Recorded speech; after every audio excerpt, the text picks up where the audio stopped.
En esta lección hablaremos de tablas dinámicas que toman información de una o varias fuentes, y para ello aprenderemos a crear un modelo de datos que integra la información de las tablas que hemos creado anteriormente. Una tabla dinámica es una tabla que en lugar de tener registros accede a buscarlos a otro lugar, en nuestro caso principalmente las tablas que hemos aprendido a crear. Las tablas dinámicas permiten visualizar la información, resumir, hacer cálculos, contar, etc. Se llaman dinámicas porque se pueden configurar de diferentes maneras y se actualizan cuando metemos la información en nuestras tablas de datos. Procedamos a crear nuestras primeras tablas dinámicas para ver mejor y poder jugar con la información que ofrecen las tablas. En este caso, con las tablas que tenemos actualmente, tampoco tengo mucha información interesante que resumir, ya que es principalmente nombres y códigos. Sin embargo, podemos añadir a nuestras tablas, como ocurriría en cualquier ejemplo real, campos más interesantes con los que ya sí se puede empezar a hacer cuentas y a ver cosas interesantes. En este caso, yo me he generado, aunque ahora están ocultas, una nueva columna en la tabla de clientes de edades y en la tabla de pólizas una de importes con el precio que podrían tener las pólizas.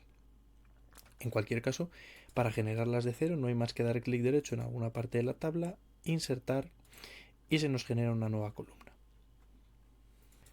Vamos a generar una tabla dinámica que acceda a la información de la tabla pólizas. Para ello nos vamos a algún lugar de esta hoja o de otra, por ejemplo aquí, y le decimos que queremos insertar, en este caso una tabla dinámica, y le decimos dónde la queremos. En nuestro caso la queremos aquí. Vamos a ver que cuando seleccionamos todo nos dice tabla o rango. Esto quiere decir la procedencia, de dónde está cogiendo la tabla dinámica los datos.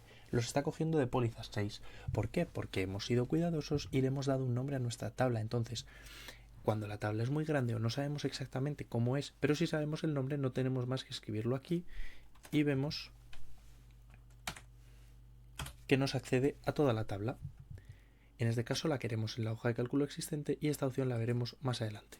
Como vemos, simplemente poniendo el nombre de nuestra tabla, que ya lo conocíamos, recuerdo que se puede ver aquí, diseño de tabla, pólizas 6. Nuestra tabla dinámica ya ha reconocido los campos, las opciones que tiene nuestra tabla original. Si por lo que fuera este menú se nos cierra, no tenemos más que hacer clic derecho en cualquier parte de la tabla, mostrar lista de campos y aquí se nos abrirán. En este caso ya podemos empezar a hacer cosas interesantes. Por ejemplo, nuestra tabla pólizas tiene más registros que la tabla clientes. Esto quiere decir que tenemos varios clientes, o al menos uno, con varias pólizas. Aquí es muy incómodo sumarlo y ver cuánto se está gastando cada cliente. Sin embargo, nuestra tabla dinámica lo hace muy fácil. No tenemos que arrastrar el campo DNI cliente a filas y a valores, es decir, que queremos que nos salga aquí la suma de los importes. Y vemos que nos sale lo que se está gastando cada cliente en nuestra empresa. Supongamos que a la semana siguiente no ganamos nuevos clientes, pero resulta que los que ya tenemos, es decir, los que están en nuestra tabla, están tan satisfechos que quieren hacerse más pólizas. Lógicamente, la tabla de clientes no va a cambiar, pero esas nuevas pólizas se verán reflejadas en la tabla pólizas. En este caso yo ya las tengo copiadas, así que solo voy a pegarlas, pero estas nuevas filas saldrían de la actividad normal del negocio o de una nueva fuente de datos o de cualquier otro sitio de donde nos salgan nuevas pólizas. ¿Cuál es la ventaja de una tabla dinámica ahora que tenemos esto? Que con hacerle clic derecho y darle a actualizar, se nos actualizan los valores que teníamos y ahora nuestra tabla dinámica, sin hacer nosotros nada, refleja toda la información de la tabla que se ha actualizado bien porque la habíamos insertado bien como una tabla. Un modelo de datos es la representación del modelo entidad-relación que vimos en la lección anterior y que guarda en nuestra base de datos o en un archivo Excel o en cualquier otro programa la información de cómo están relacionadas las tablas. Recordemos que un cliente puede tener varias pólizas, pero una póliza no pueden comprarla varios clientes. Este tipo de relaciones podemos guardarlas muy fácilmente en el modelo de datos de Excel. En inglés se conoce como one-to-many, que significa uno a muchos. Es decir, por cada registro de la tabla cliente puede haber varios registros en la tabla de pólizas. Si además de entender cómo están relacionadas las entidades, podemos guardar las relaciones en el ordenador, entonces podremos generar tablas dinámicas muy útiles.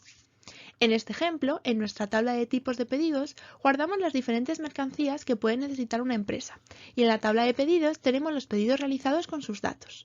Gracias al modelo de datos, las tablas están conectadas y podemos sacar una tabla dinámica que parte de ambas y se actualizará cuando hagamos cambios en cualquiera de las dos, además de permitirnos obtener las categorías de una de ellas y los importes de la otra.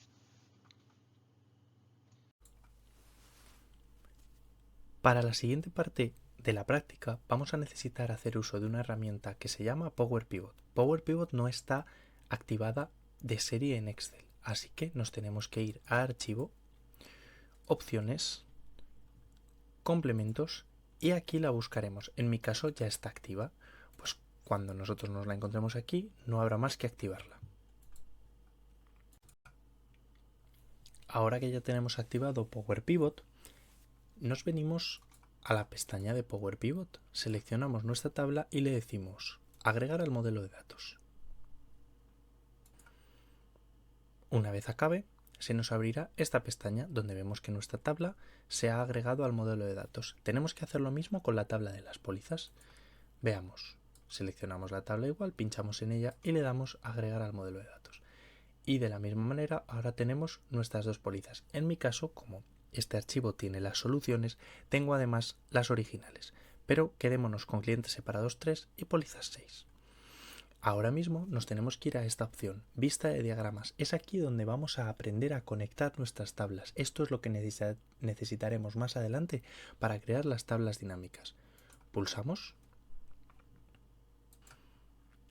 y buscamos nuestras tablas en cuestión. En este caso yo estoy trabajando con las tablas clientes separados 3 y pólizas 6. Lo interesante sería que pólizas 6 busque los DNIs clientes en clientes separados. De esa manera podré trabajar conjuntamente con ellas a pesar de ser dos tablas diferentes. Para ello pulsamos en DNI cliente y arrastramos a DNI cliente de clientes separados 3. Si lo hemos hecho bien, se nos generará esta relación, la relación one-to-many de la que hemos hablado antes. Es decir, un DNI de la tabla clientes separados puede aparecer muchas veces en la tabla de pólizas. ¿Por qué? Porque un cliente puede tener muchas pólizas. Gracias a haber hecho esto vamos a poder hacer tablas dinámicas más interesantes. Volvamos ahora a nuestro archivo para ver cómo sacarle partido a Excel. Cerramos esta ventana y venimos a insertar. Igual que antes vamos a insertar una tabla dinámica, por ejemplo aquí. Pero en lugar de desde una tabla le vamos a decir, pinchando en esta opción, que queremos hacerlo desde el modelo de datos. Acabamos de agregar nuestras tablas al modelo. De nuevo, hoja de cálculo existente y donde hemos seleccionado. No está de más repasar que cuando nos dice $U $6 quiere decir que es la columna U, la fila 6 y el símbolo de dólar significará en las fórmulas de Excel que esa celda es fija. Le damos a aceptar y vemos que nos aparece la misma lista de campos que nos aparecía para la otra, o al menos similar, pero ahora mucho más amplia. Nos deja acceder a todas las tablas que están en el modelo de datos. Y si vemos, están separadas aquellas que están conectadas. En nuestro caso, recordemos que estábamos utilizando clientes separados 3 y pólizas 6, que como vemos están en el mismo apartado. Ha funcionado la conexión que les hemos hecho. Ahora mismo podemos hacer cosas muy interesantes. Podemos hacer, por ejemplo, podemos traernos de clientes separados 3 el DNI y igual que antes podemos coger de pólizas la suma de sus importes. Pero como es natural coinciden, a pesar de que el campo DNI ahora estamos usando el de clientes separados y no el de la tabla pólizas como hacíamos antes, pero ahora podemos hacer cosas mejores. Por ejemplo, podemos añadirle un filtro de edad. Arrastramos el campo edad de la tabla clientes separados y le decimos que, por ejemplo, queremos quitar a los menores de edad. Seleccionar varios elementos y le decimos que los menores de edad los quite. Entonces ahora estamos viendo una tabla con las pólizas que pertenecen solo a clientes menores de edad. Si dijéramos, por ejemplo, que no queremos ver a los mayores de 65, no tenemos más que quitarlos de la selección y tendríamos el resultado de esa consulta. Ahora mismo estamos viendo cuánto se está gastando cada cliente en sus pólizas si es menor de 65 años. Puede parecer un ejemplo trivial, pero si nosotros quisiéramos hacer eso mismo en esta tabla, no seríamos capaces, ya que si nos venimos aquí, le damos a su lista de campos, no tenemos manera de conocer la edad de los clientes, no nos aparece aquí. Si le damos a más tablas nos va a remitir al modelo de datos, que es a lo que está accediendo la otra, pero desde aquí estamos muy limitados en las tablas dinámicas que podemos crear.